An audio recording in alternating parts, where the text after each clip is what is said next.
Most nights behind the wheel of a hearse feel the same.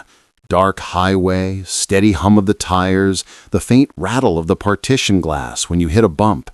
It's quiet work, stripped of ceremony once the casket door shuts. I've hauled hundreds of bodies, across counties, across state lines even. Old folks, accident victims, unclaimed remains from hospitals. My job is simple. Keep the drive smooth, keep the paperwork straight, and get the dead where they need to be. You stop thinking about what's back there after a while, or at least you try to. That particular night was in late November, cold enough that frost was already clinging to the grass along the shoulders. Rita Vaughn, the funeral director, handed me the paperwork just after 6. She told me I'd be taking a young man killed in a motorcycle crash over to a funeral home 3 hours south. Family's waiting on him, she said. Her tone made it clear she wasn't asking me how I felt about it. Mason Kerr, the apprentice mortician, helped me load the casket. Heavy steel, polished dark, secured tight against the rails in the back. Mason joked, "Don't let him get restless back there." I didn't laugh. The first hour of the drive was uneventful. Highway 17 was mostly empty that late, just the occasional semi roaring past. Inside the cab smelled faintly of leather and pine sol from the last wipe down. I kept the heater low to keep from dozing. Then, around mile marker 88, I heard it, a single solid thump from behind me. At first, I chalked it up to the road, a seam in the asphalt, maybe. But a few minutes later, it came again. Not a bump, a dragging sound, like weight shifting against metal. I pulled onto the shoulder, hazards clicking in the dark. The air outside hit sharp, my breath white in the beam of the taillights. I unlocked the rear door, climbed up, and checked. Everything was exactly as it should be. Casket braced tight, straps secure, no sign of shifting. I ran my hand along the steel lid just to be sure. Cold as stone, unmoving. I stood there longer than I needed to, listening. The silence pressed heavy. Finally, I shut the door and told myself to stop being superstitious. Back in the cab, I adjusted the mirror. That's when I froze. The angle caught just enough of the rear through the partition glass, and in that reflection, I saw him, pale, bloodied, sitting upright inside the coffin. His eyes locked on mine in the glass, his head tilted slightly, like he was studying me. My throat went dry. I spun around, heart hammering. The casket lid was sealed, untouched, nothing out of place. When I looked back at the mirror, the space was empty again. I kept driving, knuckles tight on the wheel. The heater fan made a low whine that seemed to mimic breathing. Every shadow along the roadside felt too sharp. I told myself it was fatigue, headlights playing tricks. But the sounds didn't stop. A faint scrape, then a muffled thud, timed almost with the rhythm of the road. Half an hour later, blue lights filled my rear view. Highway trooper Scott Riled pulled me over. He walked up with the usual caution, flashlight beam sweeping the cab. "Everything all right tonight, Mr. Royce?" he asked. I told him I thought the load might have shifted. Wanted to double check. He circled to the back, hand brushing his holster out of habit. The two of us stood there in the cold, listening. And that's when it happened again, a dragging thump from inside the hearse. Riley's eyes met mine. He knocked once on the steel lid, then stepped back. "Best get where you're going, driver," he said. His voice was steady, but I saw the tension in his jaw. He didn't ask to look inside. I made the rest of the drive without stopping again. No more mirror checks, no more pulling over. Just eyes on the lines of the highway, one hand steadying the wheel, the other gripping the crucifix I keep tucked in the visor, though I've never been much of a praying man. The noises came and went, soft shifts, little taps, as if something was testing the lid, waiting. By the time I rolled into the funeral home lot, it was close to midnight. Rita was there waiting, coat pulled tight against the cold. She asked if the trip went smooth. I handed her the paperwork, said nothing else. When Mason and I unloaded, the casket felt heavier than when we'd left. though that might have just been my arms shaking. I never drove that route again. I asked Rita for different assignments, made excuses about scheduling, and she let it slide.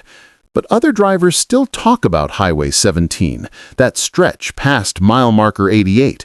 They whisper about hearing knocks in the back or feeling the straps strain against nothing. What I can't stop thinking about is the reflection. Not just that I saw him upright, staring. It was the look in his eyes. Not panic, not pain.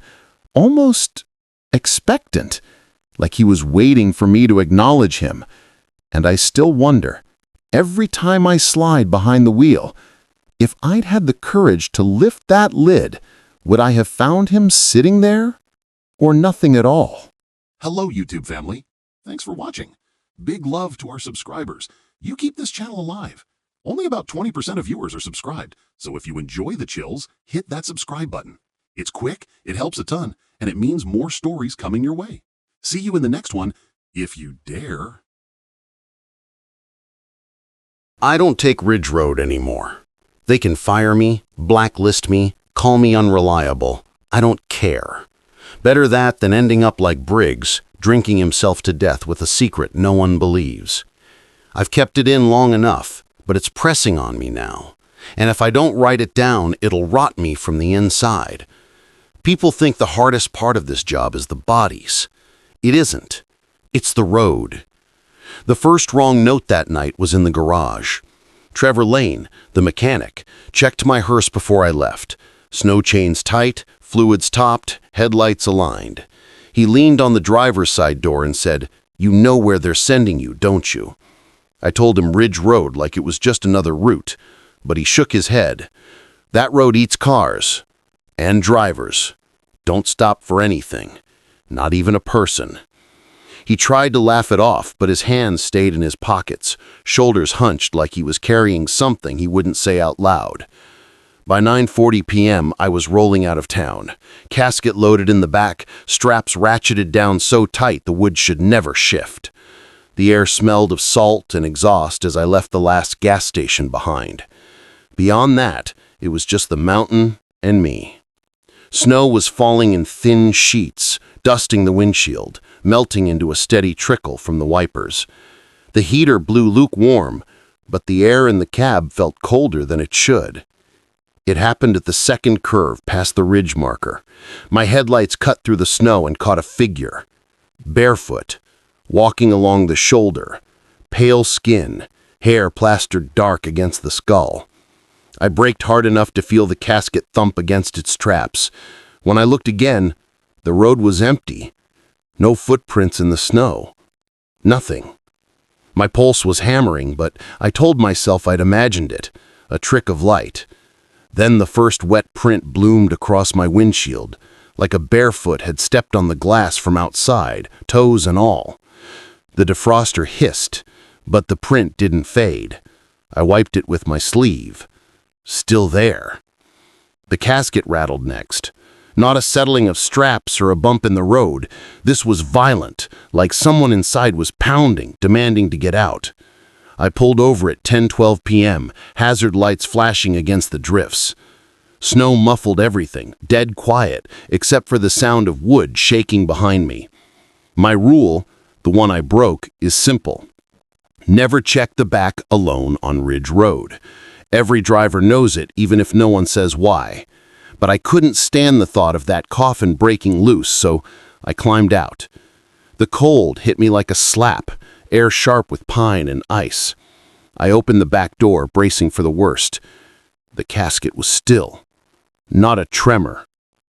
I told myself I was losing it, sealed up, and drove on. The figure kept coming back. At each bend it was there. First on the shoulder, then closer in the lane, then directly at the curve, as if waiting for me to reach it. Each time I slowed, each time it vanished. And yet the footprints multiplied on the windshield. By the time it crested the pass, there were dozens, overlapping, smeared as though a crowd had walked across the glass. My wiper screeched uselessly over them. I drove blind in places, guided by memory and white lines faint under the snow. I delivered the body just past midnight.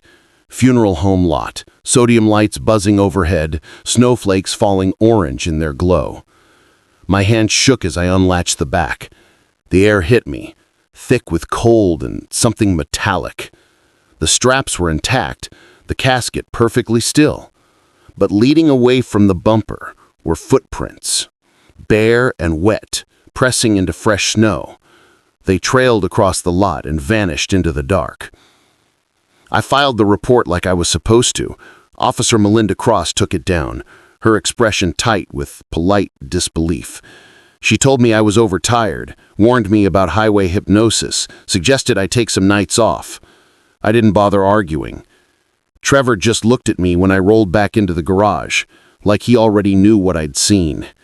And Briggs, old Howard Briggs, cornered me a week later at a diner. He smelled of whiskey and stale smoke. He said, "I left one up there once. Body in the back. Pulled over and walked away. Thought if I didn't finish the drive, I'd be free of it. But you never are. Ridge Road doesn't forget who drove it." I don't know what I brought down that mountain. I don't know what stepped out of the back or where it went.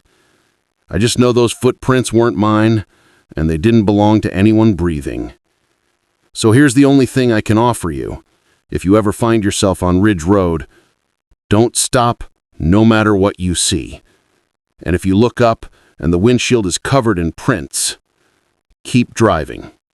Don't wonder how many there are. Don't wonder who left them. Because the real question, the one that keeps me awake, is where they all went after they stepped out of my hearse. I don't talk about this to anyone anymore. Not to Kathy Dillard, not to the priests, not even to myself most days. But the silence gets heavy after a while, and I need to put it somewhere. Maybe in writing it down, I can set it outside of me, even if no one ever reads it.